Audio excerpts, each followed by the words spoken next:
অধিকাংশ উদাহরণ যেগুলো কোরআন থেকে দিয়েছেন সেটা বোঝা খুবই কঠিন। যেগুলো কোরআন বলছে ওই সকল নির্দিষ্ট বিষয় বিজ্ঞান আবিষ্কারের আগে, যেমন ধরুন আপনি বললেন কোরআন বলছে মধুতে মানুষের জন্য আরোগ্য রয়েছে। আপনি বললেন না আর এ ব্যাপারে এটা হতেও পারে, যেমন কেউ যদি আক্রান্ত হয় কোনো গাছের বিষে ওই গাছের মধু দিতে হবে। আর এই মধুর ব্যবহারের কথা সর্বশক্তিমান পবিত্র গ্রন্থে বলেছেন। এই বিষয়গুলো বোঝা গেল বিজ্ঞানের আসল আবিষ্কারের পর। তাই আমাকে বলবেন কি যা পরবর্তীতে কোরআন থেকে বিজ্ঞান আবিষ্কার করবে বা আবিষ্কার করা হবে? ভাই একটা সুন্দর প্রশ্ন করলেন যে পরোক্ষভাবে বলা বিজ্ঞানের অনেক কিছুই আমি উল্লেখ করেছি, আর সবগুলো ইতিমধ্যে আবিষ্কারও হয়ে গেছে। তাই বিজ্ঞানের আবিষ্কারের পর সে ব্যাপারে কোরআন বললে লাভটা কি? কিছু একটা বলেন যা বিজ্ঞান আবিষ্কার করেনি। ভাই এ কারণে আরবরা জ্যোতির্বিদ্যায় উন্নতি করেছিল। কেন? কারণ তারা কোরআন পড়েছিল। কোরআনে জ্যোতির্বিদ্যার অনেক তথ্যই রয়েছে। তাই তারা কোরআন পড়ল, চেষ্টা চালালো, অনুসন্ধান করলো, আরো বেশি গবেষণা করলো। এভাবেই তারা জানতে পারল। কোরআন হচ্ছে টেলিগ্রাফিক বার্তা। দেখেন, বিজ্ঞানের বই শুধু একটা বিষয়, চিকিৎসার একটা বিষয়, অনেক বই দরকার। আর এইভাবে এই কোরআনের ব্যাপারে বলা যায় অধিকাংশ মানুষ কোরআন পড়তে চায় না। ও এত বড় বই।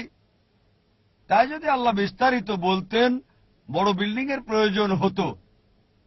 কোরআনের এই বার্তা রাখার জন্য হাজার হাজার বিল্ডিং এর প্রয়োজন হতো। কোরআন টেলিগ্রাফিক বার্তা।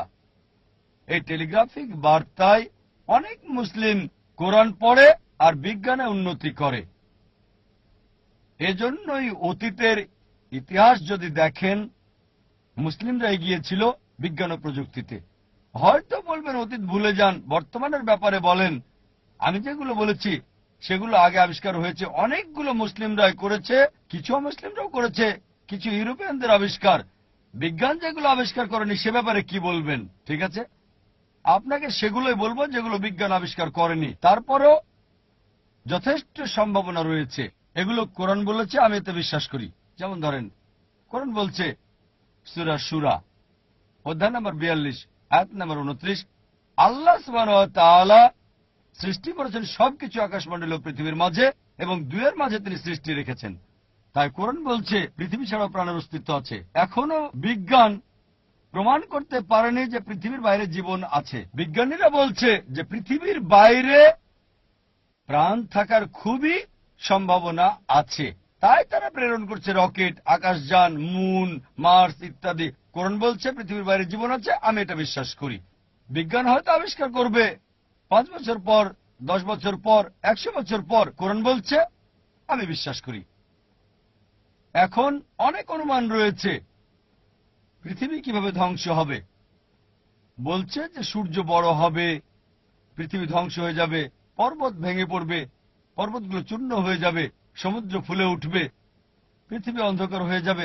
অনেক কল্পনা। এই অনুমানের সবগুলোই মিলছে না কোরআনের সাথে। কোরআন বলছে সূরা কিয়ামা অধ্যায় নম্বর 75 আয়াত 8 এবং 9 যে সূর্য এবং চাঁদ একত্র হয়ে যাবে, সূর্য অন্ধকারে তলিয়ে যাবে। যদি পড়েন সূরা তাকবীর অধ্যায় নম্বর 81 আয়াত নম্বর 1, 2, 3, বলা হয়েছে তারাগুলো ঝরে যাবে, আলো থাকবে না, পর্বতগুলো ভেঙে চূর্ণ হয়ে যাবে, সমুদ্র ফুলে উঠবে। এটা বলা হয়েছে সূরা ইনফিতার অধ্যায় নম্বর 82 আয়াত 1, 2, 3 বলছে সমুদ্র উদ্বেলিত হবে, নক্ষত্রগুলো ঝরে পড়বে। অনেক অনুমানের সাথে মিল আছে, তবে কোরআন বলছে আমি বিশ্বাস করি।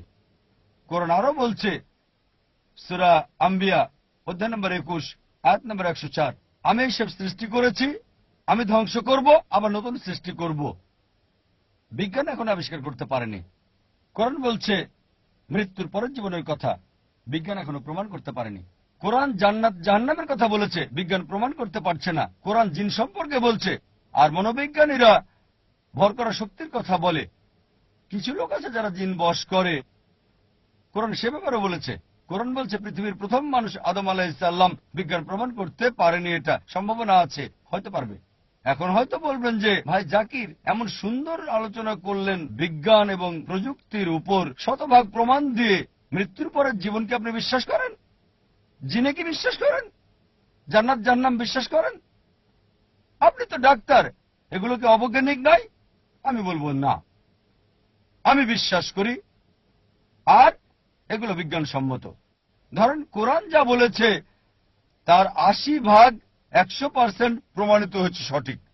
জ্যোতির্বিদ্যা সম্পর্কে বলেছে, ভূতত্ত্ব নিয়ে বলেছে, পানিচক্র, সমুদ্র বিজ্ঞান, উদ্ভিদবিদ্যা, প্রাণীবিদ্যা, জীববিদ্যা ইত্যাদি নিয়ে কোরআন বলেছে ৮০ ভাগ ১০০% প্রমাণিত হয়েছে যে সঠিক, বাকি ২০ ভাগ এখনো অজানা, যাচাই করা হয়নি, প্রমাণ করতে পারেনি, ভুলও না সঠিকও না।